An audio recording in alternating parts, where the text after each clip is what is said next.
Welcome back to a new unboxing video. Today we've got the Fanatec CSL steering wheel P1 V2. So we're gonna unpack it today and also compare it to the CSL steering wheel P1 V1, because this is the second version of the P1 wheel. It's basically the most basic wheel from the Fanatec lineup, and I decided to buy it because my previous P1 wheel actually broke and I really wanted to get a replacement because I do actually really like it. And I don't really care for the other wheels that Fanatec sell. So I decided to just go for the same wheel, but a different version. And we're also going to compare it to the Fanatec Formula V2.5, which I've been using mostly because I mostly play F1 and GT racing games. But I really wanted to have a round rim again for other racing games like Dirt Rally, and also for, you know, driving normal road cars and Gran Turismo and stuff like that. So yeah, after using the Club Sport Formula V2.5 wheel for a long time, I really missed having a round wheel. And also I want to get into endurance racing a little bit more, and I think a wheel like this is a bit more comfortable because it has a large diameter as well. So yeah, we're gonna take it out of the box and see what it's like. So it is very similar to this one. I do actually really like the feeling of the previous P1 wheel, so hopefully I'm gonna like this as much, but I think it's gonna be pretty similar. So enough rambling. As always, we've got a nice message here on the box, so let's see what it says. It starts with, "There is no greater feeling than winning a race," sim racing related. I think winning a race, especially winning a league race, is probably one of the best feelings you can have in anything that's gaming, in my opinion. Like, if I think about some of the memories I have in SRL with winning races, then yeah, I can definitely agree with that message. Races immediately spring to mind, like Brazil Season 4 and SRL F1 when I won the championship, Mexico Season 4 in that same year when I just about won a race against Sandro Dulis on the last lap. And also even races like, well, in Spa in Season 7 I thought I'd won, so I had the emotion of winning, but then it was taken away from me. And also GT3 Project Car Steel Indianapolis in the battle with Dion Stahl. Those kind of emotions is really what you do league racing for, isn't it? So yeah, nice to always have a very philosophical message on the Fanatec box. This is the manual. Well, it's just a wheel, so we don't need that this time. It's not going to be complicated like in the previous unboxing video where we had the play seat. This is always the satisfying part about unboxing new electronics. For to say, this packaged pretty nicely as well, even with this bag.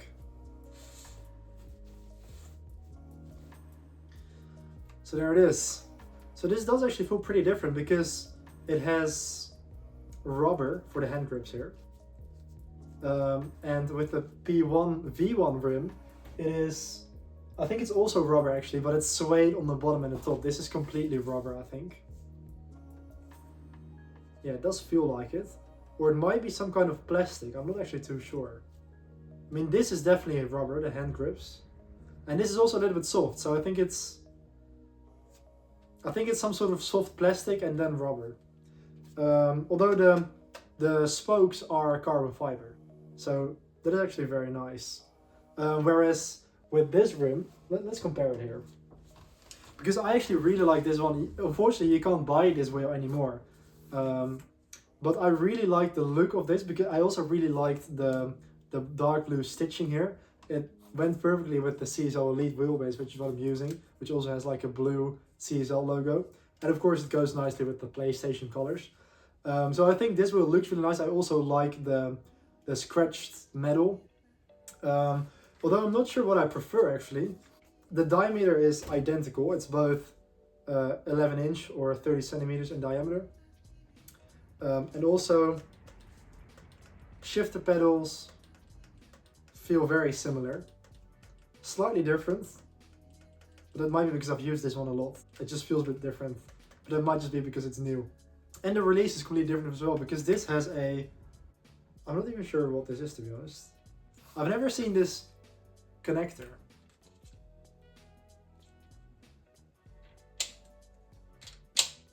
Oh, right. So yeah, the V1 wheel has a normal connector here, which means you of course have to slide it in and then tighten it with a screw. which is okay, but of course it's not very nice if you swap around wheels very often, because you always have to secure it.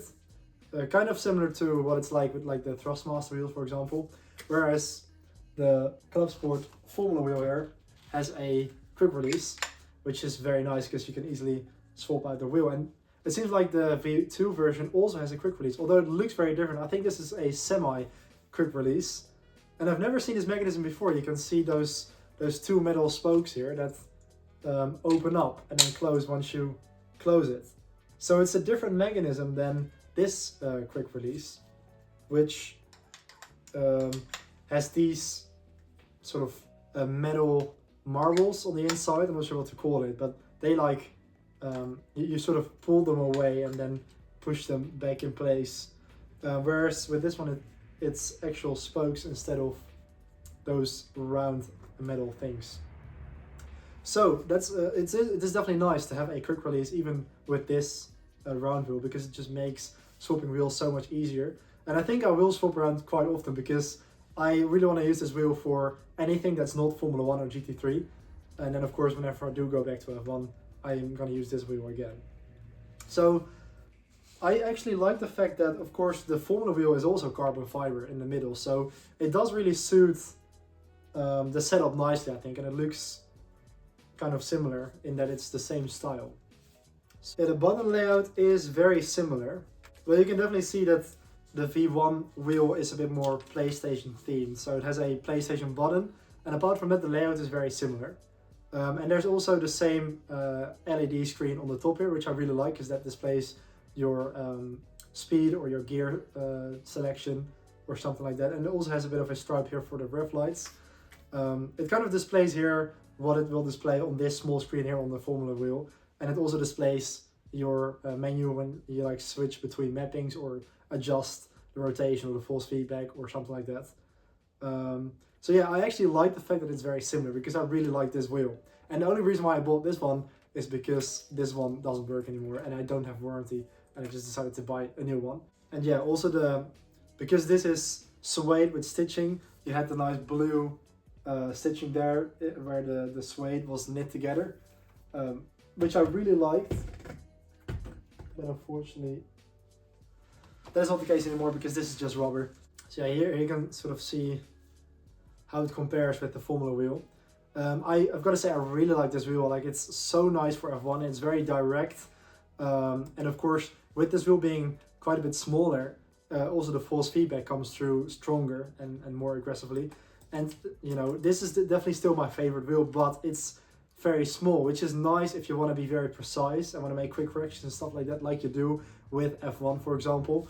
But it's just not comfortable to use for endurance racing, or especially if you do stuff like drifting or when you're driving cars where you need to turn more than 180 degrees, because of course you can't really let the wheels slide through your hands or adjust your hands on this wheel. And of course this is perfect for that, you know. If you want to drift, you can just slide it around. It's completely round, which I like. I don't really like those round wheels which have a bit of a D shape.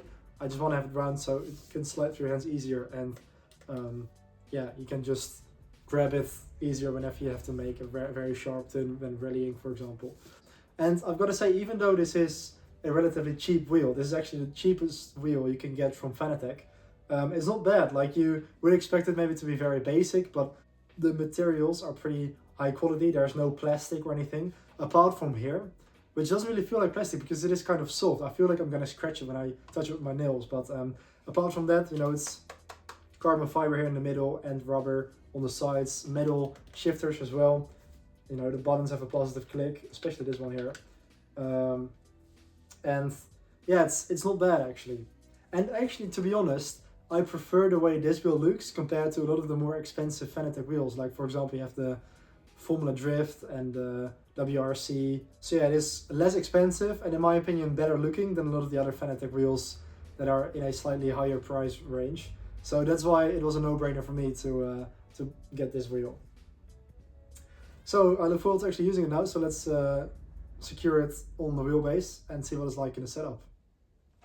Okay, so the wheel is mounted to the wheelbase now, and it all works perfectly fine, although there is a point of note here, because Of course, you just saw the new quick release mechanism with the 2 metal wires, which is actually the Fanatec QR2 quick release, the new version. And apparently, the new quick release is not compatible with my wheelbase, because I got the Fanatec CSL Elite here. And in order for the QR2 to actually work, you also need the base side as well as the wheel side, which is only compatible with the direct drive wheels from Fanatec. Now Fanatec only sell direct drive wheels nowadays, so you can't actually buy this wheel anymore. It is out of production. And it wasn't really in production for that long, so maybe that's why they don't expect people to still use this wheel. But I quickly realized when I wanted to fit it on that it didn't fit. So I had to disassemble the QR2 and I had to get a QR1. Now the thing is, Fanatec don't actually sell the QR1 anymore. They only sell the QR2. And there's 2 versions of the QR1. You've got the normal version and the light version. But the only way to get that at the moment is to buy one second hand. Now fortunately, one of my mates, Noah, actually still had a QR1 lying around. So I have secured the QR1 light onto this CSL P2 wheel now. And in this way, it is completely compatible. But I didn't realize it when I bought it. So yeah, that was a little bit inconvenient. But yeah, this is the QR1 light, and it's a very easy system. It's basically just a band which connects the wheel, very similar to the Thrustmaster wheels. And I've probably got it pretty tight at the moment, but you can basically unscrew it like this and just take the wheel out like that. It is very easy. You don't need a screw or anything like that, so it is almost as easy as a proper quick release like with the Fanatec Formula V2.5 wheel here. So this is the QR1 standard quick release, which is a little bit different, but it's pretty much as easy. You just slide it on like that and it only takes like 5 seconds. So yeah, I really like the fact that I've now got a semi quick release with this wheel as well, because with my old Fanatec wheel, this one over here, there was not a system like that, so I actually had to screw it in, which took a little bit more time. So yeah, now I can just easily swap out wheels with this QR1 light. So yeah, you will probably notice that it looks quite a bit different than the QR2. So yeah, if you want to buy a new Fanatec wheel and you have a CSL Elite wheelbase or a different belt-driven wheelbase, you won't be able to use the QR2. Now also, usually in the past, they actually sold it separately. So you just bought the wheel and bought the quick release, and you then had to assemble it on it yourself. And nowadays, all the Fanatec wheels already come pre-assembled with a QR2. So even if you buy this exact wheel here, it won't actually have this quick release, but it will have the new one. So you will have to unscrew that and put a different one on it if you want to use it with this wheelbase. So yeah, that made it a little bit more complicated. And the first time when I tried it, I was like, it looks like it's gonna fit, but it's just, slightly different. So of course I quickly found out that it couldn't actually connect. So for a second I was slightly worried that maybe this wheel wasn't compatible, also because it doesn't have any PlayStation buttons, but fortunately it is completely fine. Also, one thing I really like when I just tried that on Gran Turismo is that the buttons actually correspond to what it says on the symbols here. So for example, this handbrake icon here actually functions as the handbrake in Gran Turismo. Same with the light button and all those kind of things. So that is that's a nice little detail. So yeah, that's pretty much this unboxing video completed, I think. So that's where I'm gonna leave it. So I hope you've enjoyed this unboxing and short little review about the Fanatec P1 V2 steering wheel. Thanks a lot for watching, enjoy the rest of your day, and I'll see you next time. Goodbye.